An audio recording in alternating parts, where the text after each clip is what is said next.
प्यारे दोस्तों, आज मैं आपको जो कहानी सुनाऊंगी वो कहानी होगी जादुई खिलौनों की नदी की। तो चलिए दोस्तों, देखते हैं जादुई खिलौनों की नदी की कहानी। एक बार की बात है कि किसी गांव में काजल नाम की एक गरीब लड़की रहती थी। वो बहुत अच्छी लड़की थी। उसकी एक खिलौनों की दुकान थी जो बहुत छोटी थी। वो बड़ी मेहनत से खिलौनों को बेचकर अपना गुजारा करती थी। काजल वो खिलौने पूजा नाम की एक अमीर लड़की से खरीदती थी। पूजा के खिलौनों की बहुत बड़ी दुकान थी, मगर काजल के खिलौनों की दुकान बहुत छोटी थी। एक बार काजल पूजा से कहती है, पूजा, आज से मुझे बहुत सारे खिलौने चाहिए। क्यों? इतने ज्यादा खिलौने क्यों? वो आजकल मेरे खिलौने ज्यादा बिकने लगे हैं। पूजा काजल की ये बात सुनकर बहुत जलने लगती है और दिल ही दिल में कहती है, काजल के खिलौने बहुत बिकने लगे हैं, इसे तो खिलौने मैं ही देती हूँ।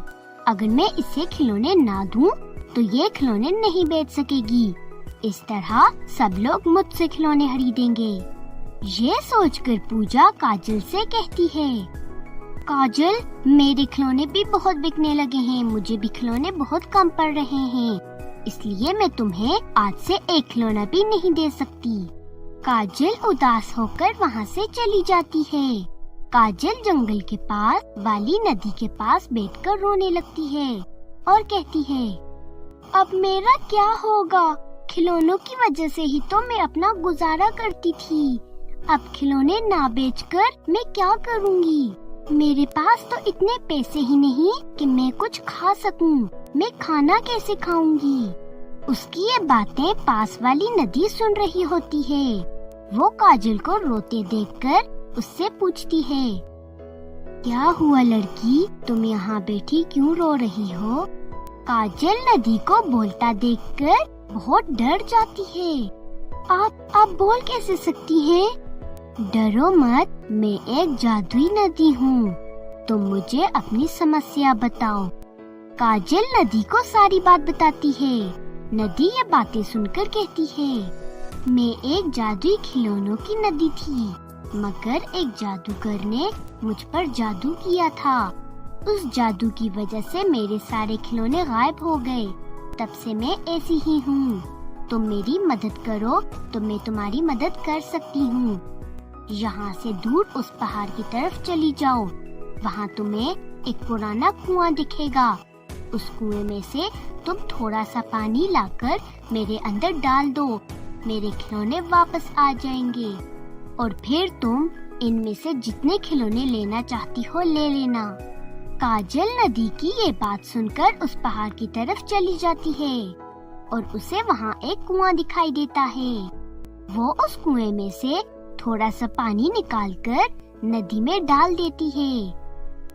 तभी एक जादू होता है और नदी के सारे खिलौने वापस आ जाते हैं। काजल उन खिलौनों में से कुछ खिलौने लेकर अपनी दुकान में रख लेती है और उन्हें बेचने लगती है।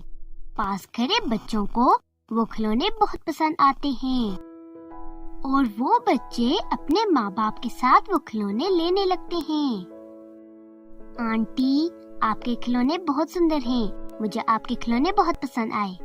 हाँ ना आंटी, आपके खिलौने बहुत सुंदर हैं। मैं तो रोज आपके खिलौने खरीदूंगा। वाह, कितने सुंदर खिलौने हैं। पूजा आंटी से तो अच्छे ही खिलौने हैं। ये कहकर सब बच्चे खिलौने लेकर वहाँ से चले जाते हैं। उस दिन से काजल के पास बहुत पैसे जमा होने लगे और एक महीना बीत गया। काजल ने अपने पास जमा किए हुए पैसों से एक बहुत बड़ा घर बनाया और अपनी दुकान को भी बहुत बड़ा कर लिया। जब ये बात पूजा को पता लगी तो वो दिल ही दिल में जलने लगी। जलते हुए उसने कहा, ये काजल की बच्ची को तो मैंने खिलौने नहीं दिए थे। इसके पास इतने खिलौने कहाँ से आए? मुझे पता लगाना होगा। ये कहकर पूजा काजल के घर के पास जाती है। वो देखती है कि काजल घर से बाहर निकल रही होती है। पूजा काजल का पीछा करती है और उस नदी के पास पहुंच जाती है। पूजा देखती है कि काजल नदी से बातें कर रही है। तुम्हारा बहुत बहुत शुक्रिया प्यारी नदी, तुमने मेरी बहुत मदद की है। शुक्रिया। तुमने भी तो मेरी मदद की है काजल, तुम्हारा भी बहुत बहुत शुक्रिया। इनकी ये सब बातें पूजा सुन रही होती है।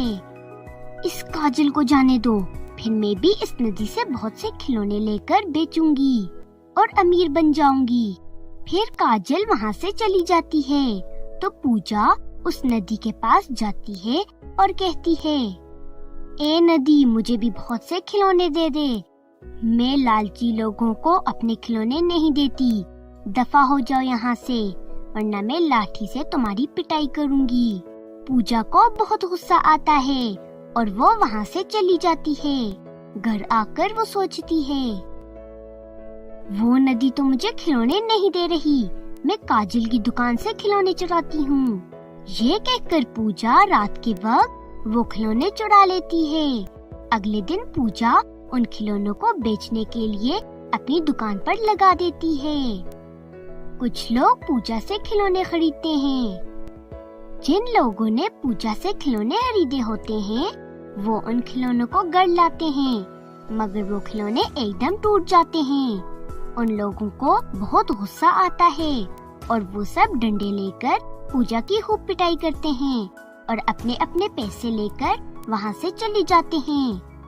तभी वहाँ पर काजल भी आ जाती है और कहती है, पूजा, तुमने मेरी दुकान से चोरी की थी, तुम्हें तुम्हारी चोरी की सजा मिल गई है। इस तरह पूजा को उसकी चोरी की सजा मिल जाती है और काजल उस नदी के साथ हंसी खुशी रहने लगती है।